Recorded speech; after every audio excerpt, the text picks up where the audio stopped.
Se você traçar uma linha entre Diamantina e Cerro, no coração de Minas Gerais, vai encontrar um ponto quase invisível no mapa. Um punhado de casas debruçadas sobre o rio Jequitinhonha. Esse lugar se chama Val, com U. Val, porque ali o rio é raso o suficiente para se atravessar a pé. É um lugar de travessia. Mas hoje, o Val é mais conhecido pelo silêncio, um lugar onde o tempo parece correr mais devagar, no mesmo ritmo do rio. Foi nesse cenário de aparente calmaria que um homem chamado Pedro Braga tomou uma decisão que, para qualquer um de fora, soaria como pura loucura. Algumas vozes do povoado me contaram sobre essa decisão. Seguinte, teve uma época que o correio estava vindo pouca correspondência, vindo e indo. Então, para o correio não fechar, ele andou escrevendo umas cartas para ele mesmo. A carta ia e voltava. Seu Pedro Braga escrevia para Deus e o povo. Ele escrevia porque tinha o dias da mala e ele punha no ônibus para ir para Diamantina. Para a mala não ir vazia, ele escrevia e as pessoas retornavam para ele. Escrevi a carta para ele mesmo lá no Val, levava em Diamantina, punha no correio. Correio era obrigado a mandar entregar no Val, né? Vamos repetir, para ter certeza que entendemos direito. Um homem escrevia cartas, endereçava a si mesmo, levava até a cidade, postava no correio para que o carteiro trouxesse a correspondência de volta para ele. E ele fazia isso de novo e de novo. Pedro Braga era um carpinteiro e garimpeiro que mal completou a 3ª série primária. O que levaria uma pessoa assim a criar esse sistema de correspondência fantasma? Essa não é uma história sobre solidão. É uma história sobre salvação, sobre uma luta silenciosa e obstinada contra um inimigo invisível, mas implacável: o esquecimento. A pergunta que me guiou até o Val foi o que ou quem Pedro Braga estava tentando desesperadamente salvar.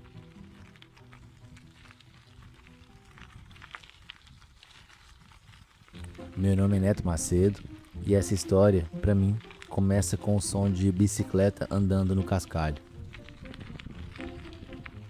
Em 2014, eu estava cruzando de bicicleta um dos trechos mais duros e isolados da Estrada Real, entre Diamantina e Cerro, em Minas Gerais. Como fotógrafo e, na época, um curioso pela história, eu buscava imagens e ecos do passado naquela paisagem acidentada, cheia de subidas e descidas. Depois de horas de pedal debaixo do sol, o cansaço e a sede me venceram. Foi a sede que me fez parar em um pequeno vilarejo espremido num vale, cortado por um rio de águas escuras, o povoado do Val, que eu já apresentei. Entrei no primeiro bar que vi e fui recebido por um homem falante de sorriso fácil. Era Zé Braga. Enquanto eu matava a sede, ele começou a contar os causos do lugar. E, como todo bom contador de histórias, logo falou da maior e melhor de todas, a história do pai dele. Na história, meu pai é o seguinte, morou aqui o tempo todo e conhecia o mundo inteiro por reportagem, por ler. Meu pai lia muito. Sempre estava, sei lá, lendo mesmo, conhecia tudo. Foi ali, no balcão daquele bar, que eu ouvi pela primeira vez sobre Pedro Cordeiro Braga. O Zé me contou do pai, um garimpeiro e carpinteiro que, apesar de ter estudado só até a 3ª série, tinha dedicado a vida a escrever a história do povoado em cadernos e mais cadernos. Aquele fato, por si só, já me deixou fascinado. Um homem simples, em um lugar tão isolado, movido por essa necessidade de registrar a memória coletiva. Eu guardei aquela história comigo por anos, mas foi quando descobri o que o pai dele fez, o ato que o tornou uma lenda na região, que eu soube que ali não tinha só uma boa história, tinha algo muito maior, uma tentativa de ancorar a identidade de todo um povoado que ele via se desfazer, uma luta para garantir que a memória do Val não desaparecesse junto com o tempo.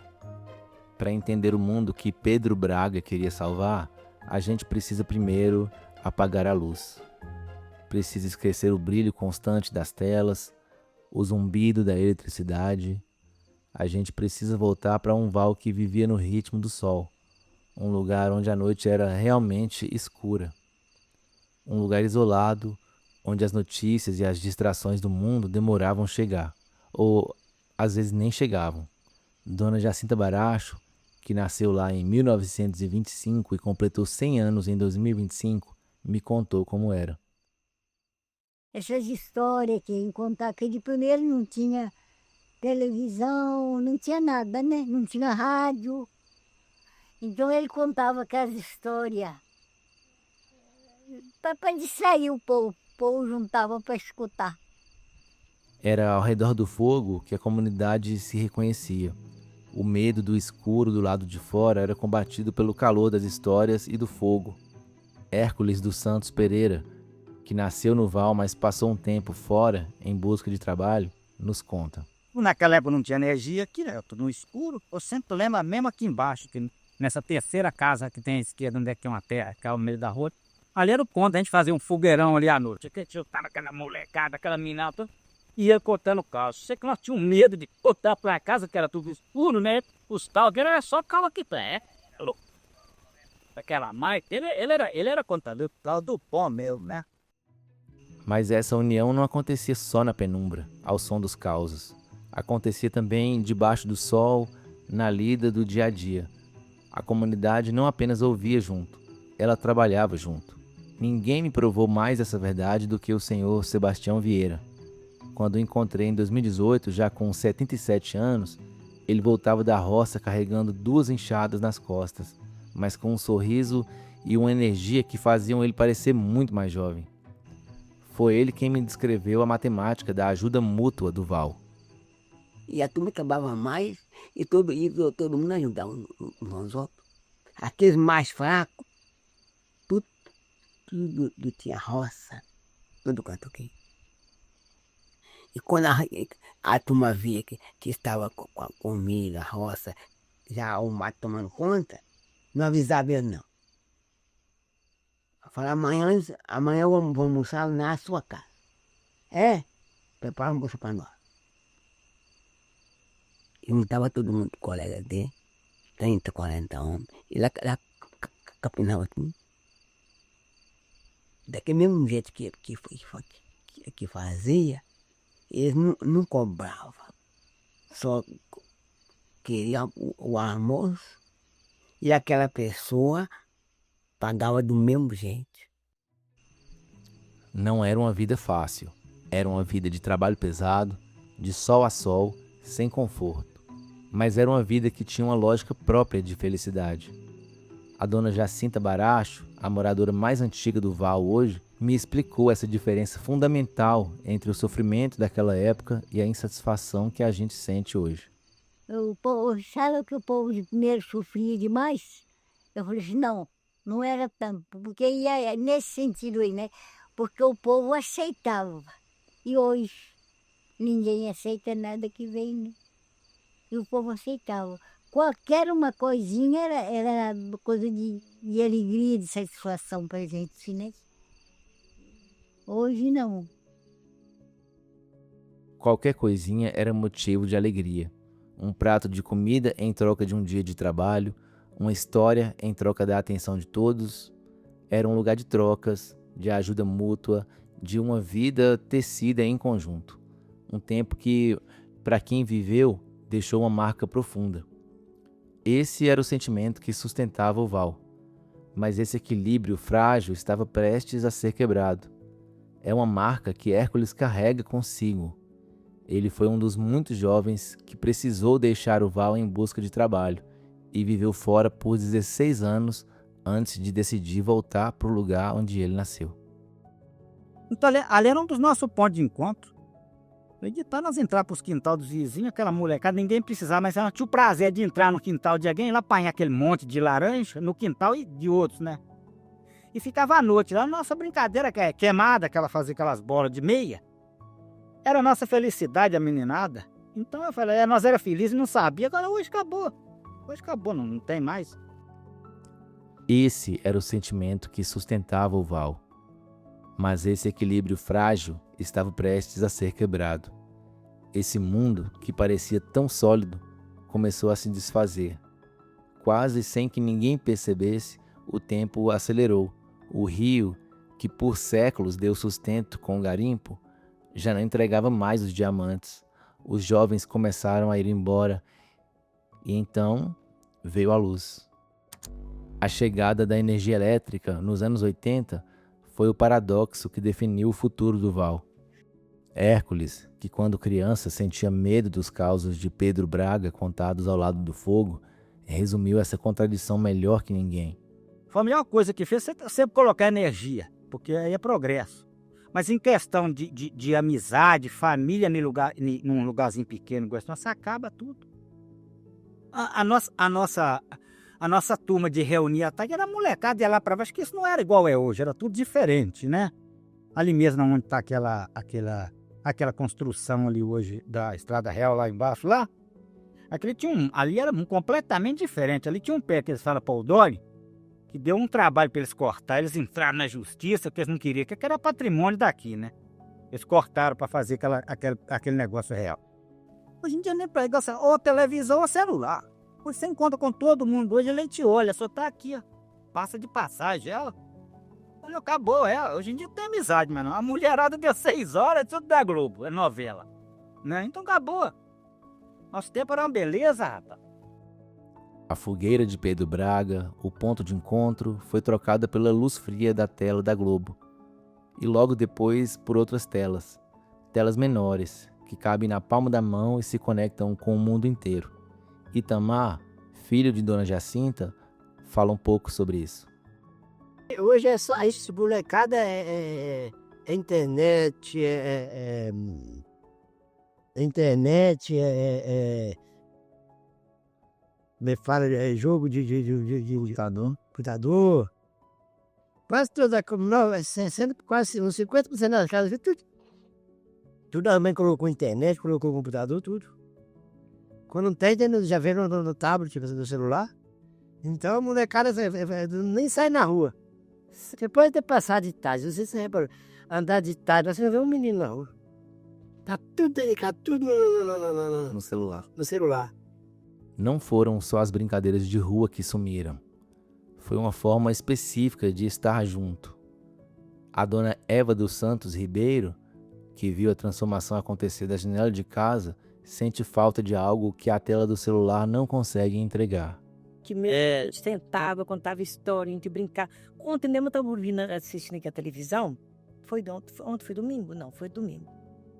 E estão vendo eles passando as coisas antigas, mas já não. Eu falei assim, aí, ó, as coisas que a gente brincavam aqui. Fazendo o folclore, né, aquelas coisas antigas até eles cantando aquela música que fala põe aqui o seu pezinho, né? Hoje, a gente brincava tanto aqui na nossa época. Hoje é outra coisa. Hoje é só celular. Isso, celular, né? Hoje não deu aquele papo, não tem mais brincadeira. Minhas meninas mesmo ficam, mãe, fez tempo era tão bom. Minhas meninas brincavam muito. Não quer essas coisas. Eles falam assim, a gente fica vê essas coisas na televisão. Quando a gente vê na televisão de Vera, mas a coisa ao vivo, todo mundo gosta, né? Uma coisa diferente. A coisa ao vivo. Era isso que estava em jogo. A presença. O papo que não deixava rastro digital, mas que construía a memória de quem estava ali. O Val não estava mais isolado, mas a nova conexão não passava mais pela praça.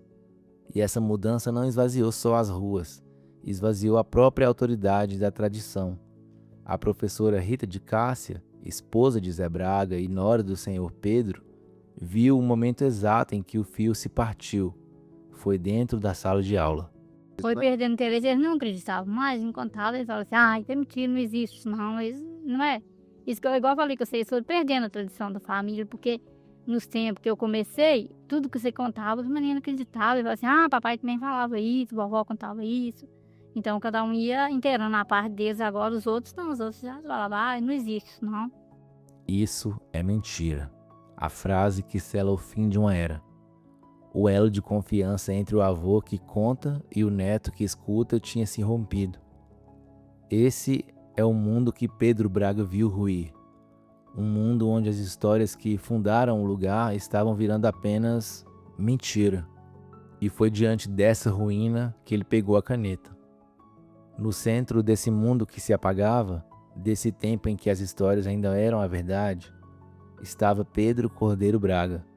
Ele era o dono daqueles causos que assustavam e encantavam ao redor da fogueira.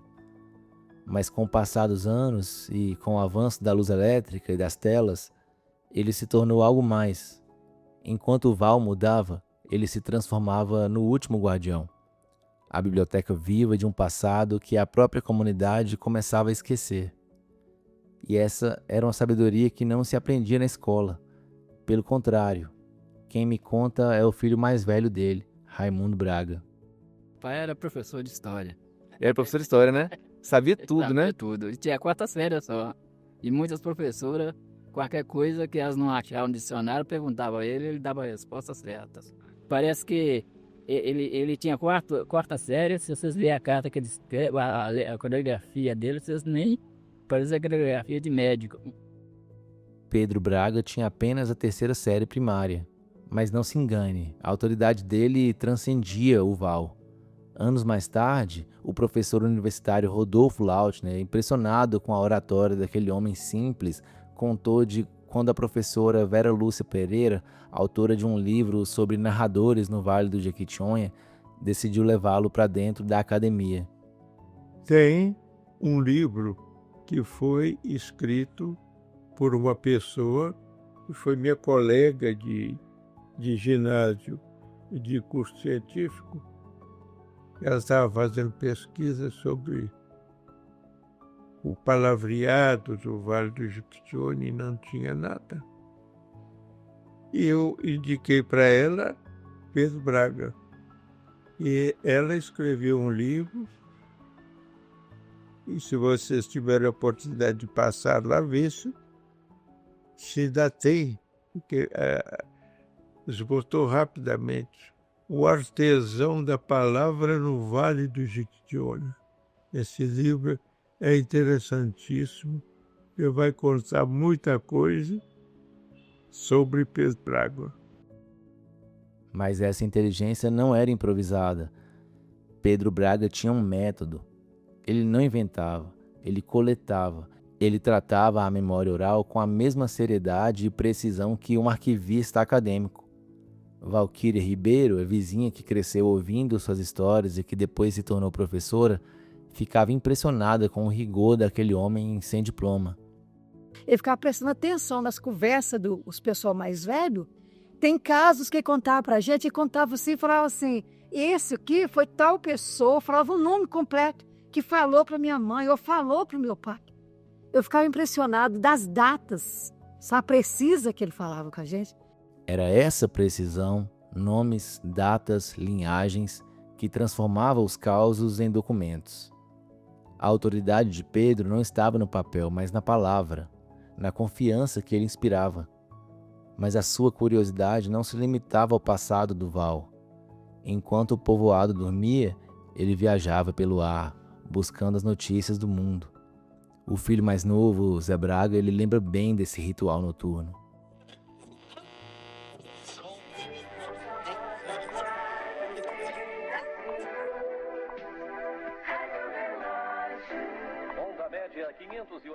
Meu pai tinha um rádio que ficava sintonizado na Rádio Mundo do Rio. Toda madrugada, tipo, você podia passar 4 horas da manhã lá, que a rádio estava lá, ligado. Um programa, acho que do Escala, coisa assim, da Globo Linda. Alguém dava notícia do Brasil, que eu me levantava no outro dia cedo, sabia de tudo. Era essa a matéria-prima de Pedro Braga. De um lado, as notícias frescas do mundo, captadas pelas ondas do rádio. De outro, as memórias antigas, transmitidas pela voz dos mais velhos. Ele tinha um critério muito claro para juntar essas duas pontas.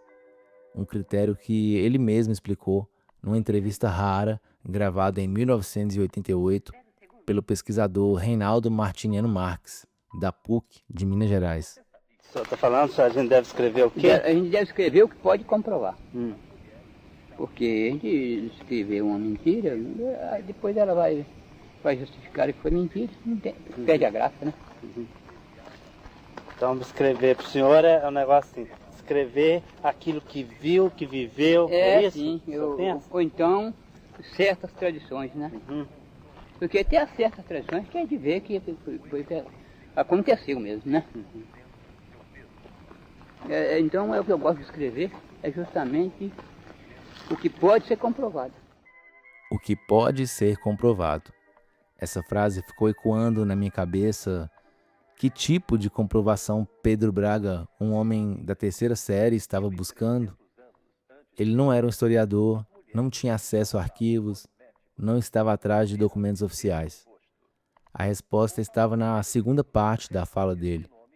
Certas tradições que a gente vê que aconteceu. O que eu entendi é que a prova de Pedro não era um fato objetivo. A prova era a própria tradição. Tem um filósofo francês que nos fala sobre o conceito de testemunho. Para ele, o testemunho não se baseia na evidência que se pode medir, mas na confiança na palavra de quem relata. É o ato de dizer, acreditem ou não acreditem, mas eu estive presente. E era isso que o senhor Pedro queria dizer.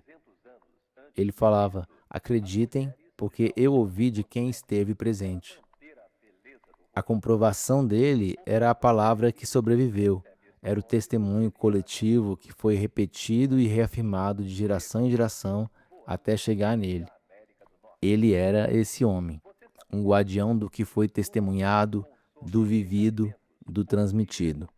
Um homem que ouvia o mundo de madrugada e a história da sua comunidade durante o dia. Como eu já disse antes, o tempo, que parecia passar tão devagar no val, começou a acelerar. Quase sem que ninguém percebesse, as coisas começaram a mudar. Dona Jacinta viu essa mudança de perto e nos conta sobre os jovens que vão embora. Vai, porque não tem... Entendi uma que o garimpo praticamente acabou, né? E aquele modo da gente viver, né? Com o fim do garimpo, os jovens começaram a fazer o caminho inverso dos bandeirantes. Em vez de desbravar os sertões em busca de riqueza, eles saíam dele em busca de um salário. As casas foram se esvaziando, as roças foram diminuindo e o fio que conectava as gerações começou a ficar cada vez mais frágil. A prova mais dolorosa dessa ruptura não veio de uma estatística, mas de dentro da sala de aula. Rita de Cássia Braga Baracho, esposa de Zé Braga e professora no Val por 24 anos, conta sobre os alunos. Igual hoje, eu vou contar para ele. Ontem mesmo chegou um menino aqui, me pedindo para me contar uma história daqui do Val. Uma história que o professor dele estava querendo. Pois eu sei muita história, mas é história de fantasma, que o povo contava e falava que era verdadeiro mesmo. Mas não contava, eles falavam assim, isso é mentira, não existe isso não, mas não é. Isso que eu igual falei que vocês foram perdendo a tradição da família, porque nos tempos que eu comecei, tudo que você contava, os meninos acreditavam. E falavam assim, papai também falava isso, vovó contava isso. Uma nova realidade se impunha. O elo de confiança entre o avô que conta e o neto que escuta tinha se rompido. O mundo de Pedro Braga estava encolhendo. A oralidade, a cola que mantinha a comunidade unida, estava se esfarelando. E foi então que a ameaça se tornou concreta, na forma de um comunicado. O posto dos Correios do Val, a última ponte para o mundo, estava prestes a fechar por falta de movimento. O que você faz quando a última ponte com o mundo está sendo demolida? Quando seu povoado está prestes a ser apagado do mapa? Se você é Pedro Braga, você reage. Ele começou aquela luta que, como a gente já ouviu, soava como pura loucura. Escrever cartas para si mesmo, só para gerar movimento, só para que o malote não fosse vazio. Uma batalha pública e engenhosa. Lúcia Nascimento, uma pesquisadora que estudou os escritos de Pedro Braga por muito tempo, ela fala sobre essa tentativa dele de manter a sua comunidade... Como quem diz, plugada no mundo, né? Ele fez isso. Porque se não tivesse esse movimento dos Correios, não teria possibilidade daquilo ali se manter. O seu Pedro, o que ele fez? Ele manteve o melhor meio de comunicação que existia na época lá no Val, que é uma comunidade pequenininha. Isso é maravilhoso. Essa ação dele é que é perfeita. Mesmo assim, o seu Pedro sabia que isso não era suficiente. Manter o correio aberto não ia impedir que as histórias morressem lá dentro. O verdadeiro inimigo não era o fechamento do posto, era o esquecimento. Era a resposta que a professora Rita de Cássia ouvia dos seus alunos. Isso é mentira. É contra essa frase que Pedro Braga começava sua segunda batalha. Uma batalha particular, silenciosa e talvez muito mais importante. Longe dos malotes e dos selos, talvez à luz de um lampião, Pedro Braga começou a construir uma arca. Ele pegou seus cadernos e, com a caligrafia de quem mal terminou a terceira série, começou a guardar tudo o que ele achava que não podia se perder. Essa arca não era metafórica, ela existia fisicamente. Quem passava pela casa de Pedro via. Valquíria Ribeiro, a vizinha dele, testemunhou essa obsessão diária. Eu trabalhava num lugar chamado Santa Cruz, e sempre que eu descia para a casa de minha mãe, que eu não era casada ainda, descia para a casa de minha mãe, ele sempre estava lá, com uma mala em cima de uma mesa, tinha uma mala cheia de bagunça, de papel, que era do almoçado dele, e ele escrevendo. Então, sempre que a gente passava ali, tinha alguma coisa para mostrar do que ele escrevia. A coisa que ele mais gostava era de escrever, que os papéis até solto, ele rascunhava e vinha mostrar a gente o que ele estava escrevendo. Aquela bagunça de papel era, na verdade, a organização de um mundo. Ele rascunhava, reescrevia e mostrava aos vizinhos, testando se a memória no papel batia com a memória viva. A dimensão exata dessa obra só foi descoberta anos depois, graças a algumas pessoas. Uma delas, Lúcia Nascimento, já citada aqui nessa história. Lúcia foi pesquisadora e professora do curso de letras na extinta Fafídia, a Faculdade de Filosofia e Letras de Diamantina. Foi uma das professoras que assumiu a transição e a missão de digitalizar cada página deixada pelo seu Pedro. E ela se lembra bem do momento em que entendeu o tamanho do tesouro que ela guardava. Eu comecei a pesquisar a tradição oral. Aí a gente foi para buscar e nós encontramos as histórias do seu Pedro, mas registradas em cadernos. E aí tinha os cadernos deles maravilhosos, e o neto guardava esses cadernos, que é aquela foto que tem dos cadernos na mala, né? Aquela mala cheia. E aquela mesa era a mesa que ele usava para escrever. Uma mala cheia de vozes. Eu fico imaginando a cena. A noite escura do Val, iluminada apenas por uma lamparina e, debruçado sobre aquela mesa, a mesma mesa que Lúcia Nascimento viu na foto, um homem de mais de 70 anos. Mas o que nós trabalhamos foi muito com a poesia, com o que ele escrevia, com o registro dele, entendeu? Ele era um poeta, tinha uma sensibilidade muito boa, gostava de escrever, que é outra coisa que hoje em dia as pessoas já não estão gostando muito, nem de ler e nem de escrever. Ele gostava de escrever, mas o corpo já cobrava o preço de uma vida inteira de trabalho pesado. As mãos calejadas agora seguravam a caneta com dificuldade. Em uma das páginas de um de seus cadernos, ele pede desculpas pela caligrafia tremida. Confessa ali no papel já sentir cãibras nos dedos. Mesmo assim, a urgência de salvar aquelas histórias era maior que o cansaço do corpo.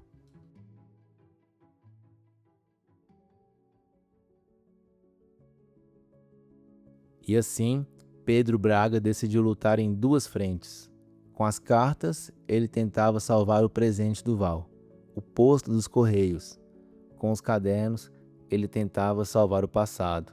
A pergunta que me guiou de volta ao Val foi: o que exatamente tem dentro dessa mala? Que histórias são essas que ele precisava comprovar? Você acabou de escutar o primeiro episódio do podcast O Último Carteiro do Val. Nós viajamos para um tempo em que a vida era tecida ao redor da fogueira e da palavra confiada, e vimos como a chegada do progresso trouxe também a ameaça do silêncio.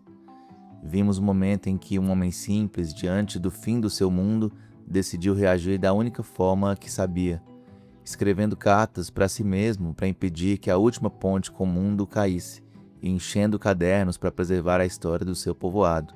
Mas o que exatamente estava escrito nesses cadernos? E como essa batalha solitária repercutiu muito além das montanhas de Diamantina?